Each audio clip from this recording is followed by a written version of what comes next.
What's up YouTube? It's your boy Zach Lesage, and we are back here with another video in our post-rotation series, which cards are the staples in our post-rotation format. So I have compiled a list of multiple versions of cards that basically what do these cards do? What are the best of these categories? So the category today that we're going to be going over are gust cards or kind of half switchy cards.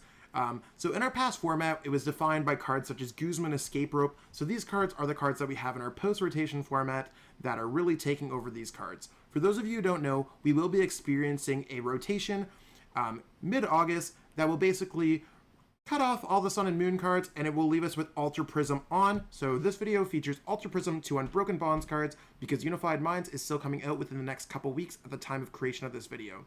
So starting off this list hot, we are jumping into Salamance. So if this Pokemon is your active Pokemon, once during your turn, before your attack, you may switch one of your opponent's bench Pokemon with their active Pokemon. So this straight up gusts one of our opponent's Pokemon, brings it right up, and it might be difficult to get out of Salamance because it is a stage 2 Pokemon with not very good attacks, but we might want to play this into a Dragon deck or a deck that would play Lance Prism Star to get out the Salamance, basically as a basic Pokemon.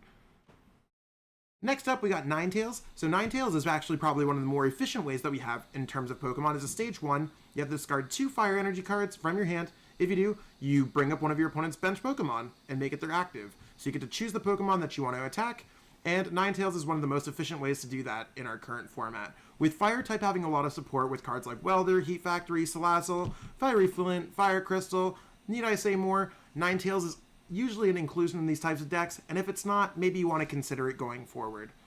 Victory Bell, so kind of a little bit of a weird card here. It's a flip a coin, but if heads, switch one of your opponent's bench Pokemon with their active Pokemon. So it's a coin flip, but it doesn't need to be in the active position, and maybe something like the new Rowlet, Alolan Executor GX be a great way to get Victory Bell up and kind of evolved in your deck. It could be a simple 1-1-1 line of Bellsprout, Weeping Bell, and Victory Bell. Maybe it won't be, but it is one of the very few cards, 6 in fact, that in our current Ultra Prism 2 Unbroken Bonds metagame, we only have 6 cards that kind of do these effects.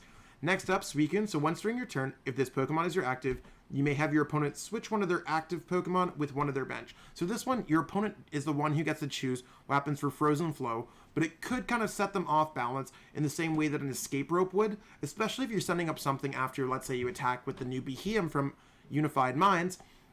Suicune might be a cool Pokemon to send up that would cause them a little bit of confusion there. Similar enough, Volcanion Prism Star. So this one doesn't need to be active. You have to discard a Water Energy card from your hand. If you do, your opponent has to choose which Pokemon they want to switch. Maybe they have their ideal Pokemon in the active position, and now they are forced to change it. Maybe Volcanion is great only in Water-type decks, but it is something to mention if you are building a Water-type deck and you're looking for a Gust-like effect.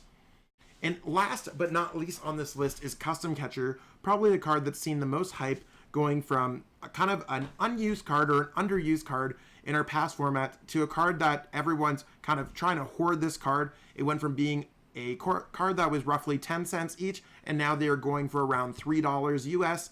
Custom Catcher is the bee's knees in this new format. You could search out both copies with a Green's Exploration or naturally draw into them. And if you play 2, you get to bring up whoever you want. It does also have a side effect for 1 card. You could draw a few cards if it's absolutely necessary. So overall, it's really cool card design, and I think we'll see a lot of play in our Unified Minds format heading into Worlds.